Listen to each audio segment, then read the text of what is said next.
Anthropic stripped more than 80% of the system prompt out of Claude Code, its own coding tool. They say their internal coding evaluations showed no measurable loss after that. And they turned around and said the same thing to you.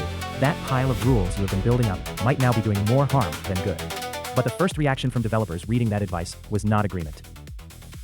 The comment sitting at the very top asked one thing: show us the proof. The subtitle gets straight to it. For the more capable models, they removed over 80% of the coding tool's system prompt, with no measurable loss on their own coding evaluations. The argument is a single one. Older models went off the rails without fine-grained rules telling them what not to do. But for this generation, those same rules are what holds them back. Hard instructions, like never write comments, got pulled out, replaced with one sentence. Match the comment density and the naming of the code around you. They cut back on piling up examples too, because examples narrow how far the model will explore. Instead, the advice is to let the tool descriptions and the interface itself tell the model how they are meant to be used. Keep the rules file light, and save it for the traps that only exist in that one repository. The post lays the change out side by side, then against now. 1. Where you used to give rules, you now hand over judgment. 2. Where you used to give examples, you now design the interface.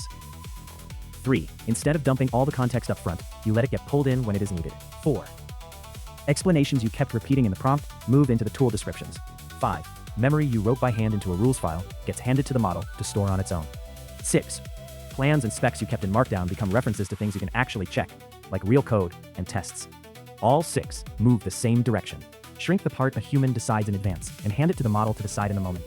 The community split into 4 camps. First, show us the proof. Where is the evidence that this way is actually better? And where is the real project data backing it up? That one sat at the very top. Second, lock in. Keep your rules in a text file and you can carry them to another tool, but hand that job to a feature built by one company and your way out gets narrow. Third, control. A lot of people do not want the model deciding on its own what is worth remembering. Even the ideas you were only testing out end up stuck in there. One report said turning auto memory off actually made the results steadier. Fourth, developers laughing at themselves. Push hard enough on writing instructions precisely, the joke went, and you end up inventing a language with rules all over again. Around the same time on Reddit, people posted that they had to rework their rules for the new model, and confessed that the rules file they had been ignoring had gone stale and was feeding their agent bad information. That was today's DeepPulse. Go open that rules file you have been stacking up. See you next Pulse.